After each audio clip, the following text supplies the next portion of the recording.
What is going on, everybody? Justin Thomas here from TopShelf Fandom. If you have not subscribed, obviously do so now. And if you are interested in supporting creativity, check out the link for the Patreon below. But let's not waste any time jumping into this Game of Thrones Season 8 analysis/theory video. Those of you that watch my videos know that I am not huge on breaking down promotional materials. I find they usually don't yield any results, or at least results of substance. But I'm going to go out on a limb here, and I absolutely could be wrong. I do think this teaser actually makes Dan and Dave's endgame clearer than ever.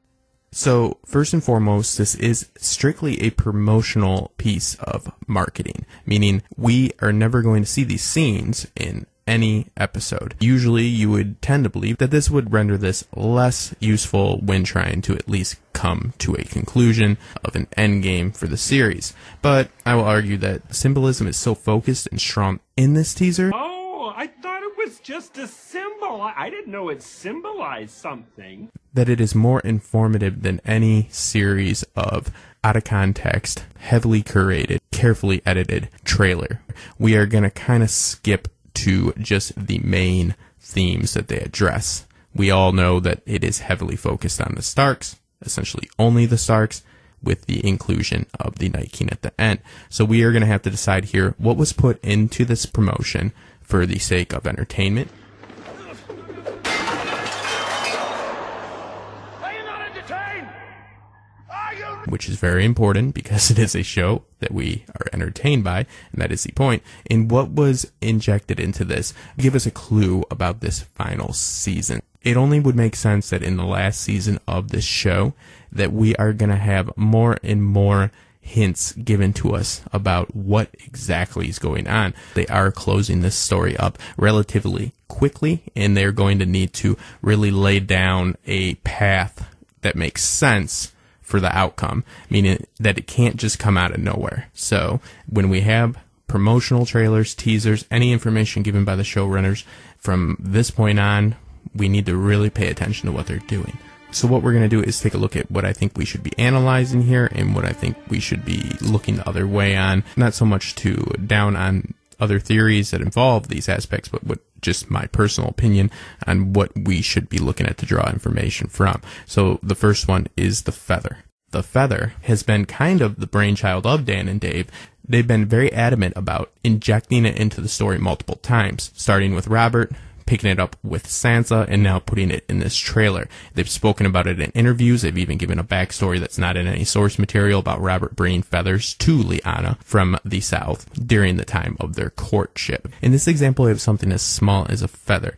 What does it symbolize? What is the sentiment behind it? What is the context in which we've seen it? So what are they trying to tell us? What are they trying to link? And what are they pushing? Key piece of information here is what is important to the storytellers is important to the story. If they're speaking about it, if they're injecting it, if they are essentially creating their own lore, it means something at least to them, meaning they see it as some sort of way to convey the overall theme and message of the story. So let's take a quick look at the location of the feather in this scene in order to cement down the sentiment of his love for Lyanna, and also establish that not only was it a loss for him, but it was a loss for her. This is pushing the false narrative. Sentiment is sincere, but it is based off of a lie that the character is telling himself, which we need to learn the truth of, and it is a great way to cloak that R plus L equals J. So it did work. I thought this was convincing. It services the story on every level. It services the twist, and it also services the in-world rules in which Jon needs to stay safe. This keeps Jon safe.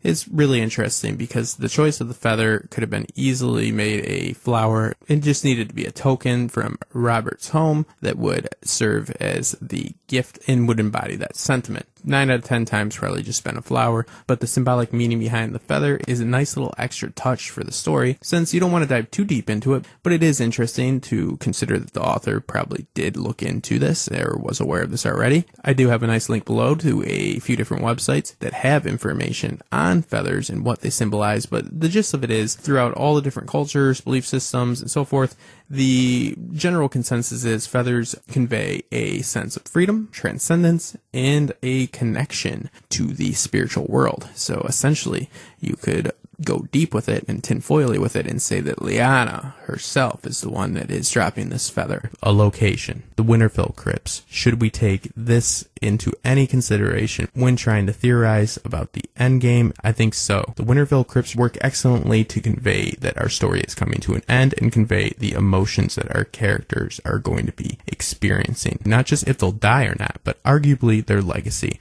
As far as the aesthetics of these tombs, I think it's really important to remember what I'm showing on screen right now.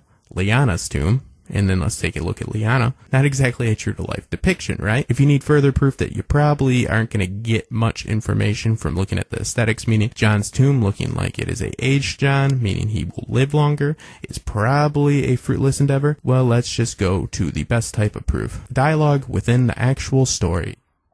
It doesn't look like him. Should have been carved by someone who knew his face. What we should take from this is our characters are not only just wondering if they're going to die, they're not just contemplating the battle they have ahead, meaning they could be dead sooner than later, but also their place in history, their legacy, their fate. On the last note of just things we should probably not really waste time talking about, and I'll mention them and waste time talking about them by doing this, is Sansa's hair. Sansa's hair is styled in a southern fashion. Does this mean that Sansa will be a queen in the south? Well, no, it probably doesn't, and that's just my opinion. It probably means that's the way they did her hair that day, and it's a hairstyle that exists in the world in which they encompass. So, world appropriate, looks good on her, checks all the boxes. Is she going to be a queen in the South? Maybe, maybe not. Would they tell us this through the hairstyle in this promotional teaser? I would argue no.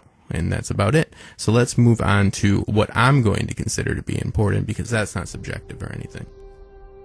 So the feathers introduction in the teaser is extremely interesting to me. It's Jon walking through the crypts of Winterfell on a straight path to his destiny without looking, not even a glance, his mother to the right. Of course, he does not know it's his mother. Feather can be implemented, but also this is simply them dropping the story in front of Jon. Now it's Jon's time to learn. Again, this is backed up not only by the symbolism, but there's also dialogue. Bran speaking to, he has to know. He needs to know the truth. The truth about what? About himself. No one knows. No one but me. Jon isn't really my father's son. He's the son of Rhaegar Targaryen and my aunt Lyanna Stark. He was born in a tower in Dorne.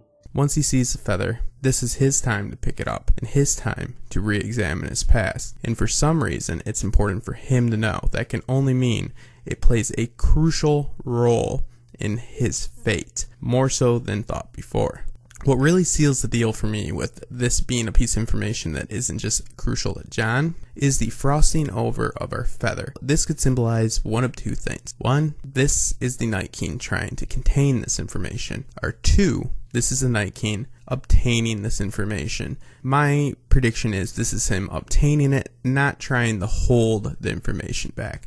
I think it's clear that he was understanding of who Jon is. This just symbolizes the Night King finally getting a solid answer. How he gets it, I don't know. Again, the feather just symbolizes the information. You don't get it through the feather. The reason I think that it's something that he wouldn't try to hold back from Jon is because I don't think Jon's a threat to him because of this. He's chosen to leave Jon alive. He sees him as useful. The question is, what is he useful for? Meaning, what is the Night King looking to do? Give us his GMC, give us those goals, give us that motivation, then we'll get that conflict. I hear a lot of people go from speaking about how the White Walkers will not turn into the orcs of the Tolkien stories, and how they're always going to have some layers to them. And then they immediately, in the same breath almost, will start talking about how the White Walkers will be defeated, much less usually in an argument that implies a battle will be won using conventional warfare. Few issues with this. Number one, I don't think that you can talk about winning or losing if you don't know what game you're playing. We are all Jon Snow in this. We all know nothing. You can't say win or lose if you don't know the actual game. You can't stop what you don't know is happening. So all they know is the White Walkers are there. That is an issue, I agree, but warfare, especially conventional warfare, seems rather silly. There's been nothing conventional about the warfare of the White Walkers so far. Trust me, I think we'll get a big battle scene, but I don't think it's going to be solved that way. I think this is going to be more of an issue of what is Jon useful for. We have to lay out what is Jon's skill set, what traits Jon has that could be useful to them. I always thought a big reason Jon's parentage would really come into play is because he's kind of the hobbit of the story. He's the one that can handle power, because he can't be seduced by power. But there is some evidence against this. You're not going?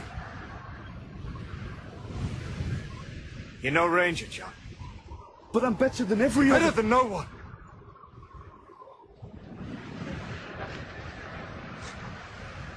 Here, a man gets what he earns. When he earns it. He has been pretty ambitious, and he was just being ambitious within the constraints of his station.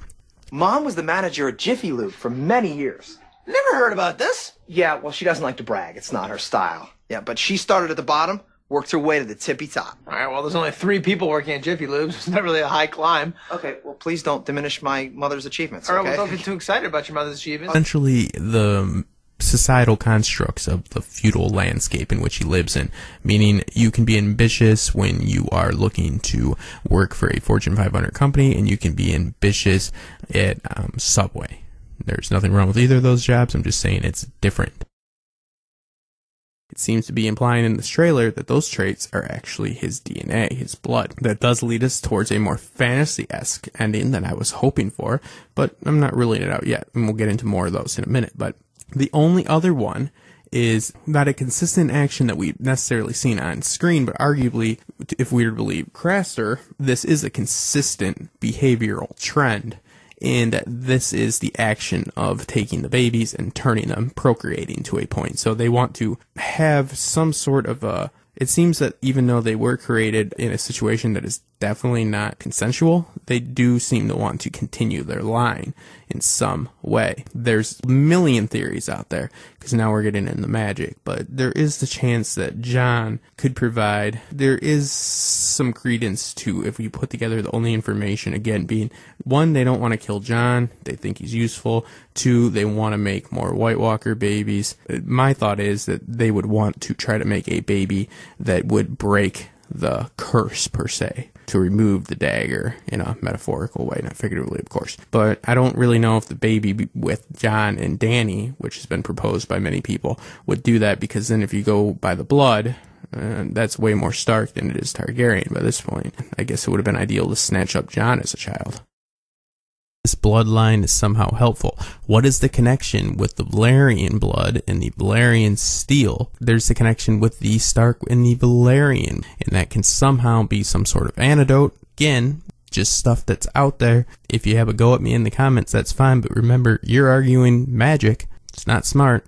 Everything's magic, bruh. Kind of why it's stupid. So, see, when you have a chosen one situation, then you have the Deus Ex Machina. It's a whole hornet's nest of nonsense. We have to think about what is happening here. We're the adversary. Is that really something that you would keep around? And you're telling me that the Night King that's been alive for a long time hasn't seen a better swordsman than Jon? Barristan Selmy, Jaime Lannister, Arthur Dayne, Gerald Hightower. I mean, come on.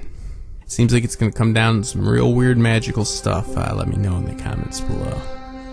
You have to protect him.